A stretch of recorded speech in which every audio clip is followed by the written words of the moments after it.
SBS 뉴스입니다. 국내 코로나19 확진자가 어제 하루 147명이 추가돼 누적 확진자는 8,799명이 됐습니다. 대구 대실요양병원에서 다시 집단 감염이 발생하며 대구에서만 69명이 늘었습니다. 경북도 40명이 늘면서 대구 경북의 증가세가 다시 커졌습니다. 이 밖에 서울 15명, 경기 12명, 인천 4명, 충북 1명이 늘었고 국내 입국 과정에서도 6명이 확진 판정을 받았습니다.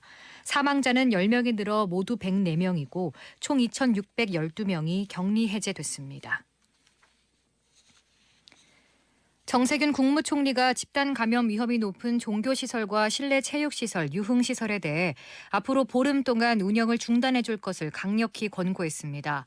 정 총리는 오늘 발표한 사회적 거리두기 강화를 위한 담화문에서 앞으로 보름 동안이 코로나19와의 전쟁에서 승기를 잡는 결정적 시기라며 국민들도 다중이용시설 이용을 자제해달라고 당부했습니다. 정 총리는 불가피하게 운영하는 시설의 경우도 준수사항을 지키지 않을 경우 행정명령을 발동해 집회와 집합을 금지하겠다고 밝혔습니다. 또 행정명령을 따르지 않는 경우에는 시설 폐쇄는 물론 구상권 청구 등 법이 정한 가능한 모든 조치를 적극적으로 취해 나가겠다고 강조했습니다. 미국의 코로나19 환자가 하루 새 5천 명 이상 늘어나면서 누적 확진자 수가 18,000명을 넘어섰다고 CNN 방송이 보도했습니다. 사망자는 모두 241명으로 지난 17일 100명을 돌파한 뒤 사흘 만에 2배 넘게 뛰었습니다.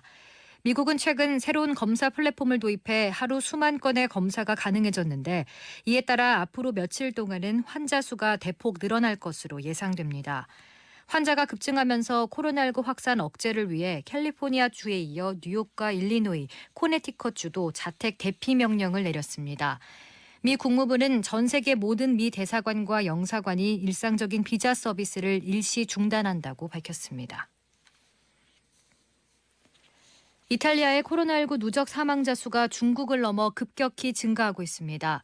이탈리아 보건당국은 어제 기준 누적 사망자 수가 그제 대비 627명, 18.4% 급증한 4,032명으로 집계됐다고 밝혔습니다.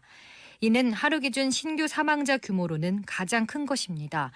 누적 확진자 수는 47,021명으로 파악됐습니다.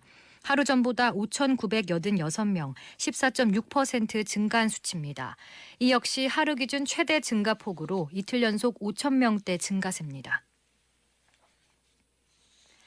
이탈리아와 스페인 등 유럽 전역에서 코로나19 확진자가 크게 늘어남에 따라 정부는 내일부터 유럽에서 오는 입국자 전원에 대해 코로나19 진단 검사를 시행합니다.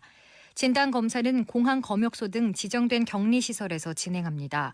유럽 입국자들은 진단 검사에서 음성이 나와도 14일 동안 국내 거주지에서 자가격리를 실시하고 단기 체류 외국인은 자가진단 앱 등을 통해 능동 감시를 받게 됩니다. 합동참모본부는 우리 군은 오늘 오전 6시 45분쯤과 6시 50분쯤 북한 평안북도 선천 일대에서 북동쪽 동해상으로 발사된 단거리 탄도미사일로 추정되는 2발의 발사체를 포착했다고 밝혔습니다. 합참은 이번에 북한이 발사한 발사체의 비행거리는 약 410km, 고도는 약 50km로 탐지됐다고 설명했습니다. 한미정보당국은 발사체 세부 재원을 정밀 분석 중입니다. 합참은 코로나19로 인해 세계보건기구에서 세계적 대유행을 선포하는 등 전 세계적으로 어려움을 겪고 있는 상황에서 북한의 이러한 군사적 행동은 대단히 부적절한 행위라며 즉각 중단할 것을 촉구한다고 말했습니다. 오늘 밤 중부지방은 대체로 흐리겠고 남부지방은 구름이 많겠습니다. 서울과 경기, 강원과 충청 북부에 5mm 내외 비가 내리겠고 충청 남부와 경북 남부엔 산발적으로 빗방울이 떨어지겠습니다.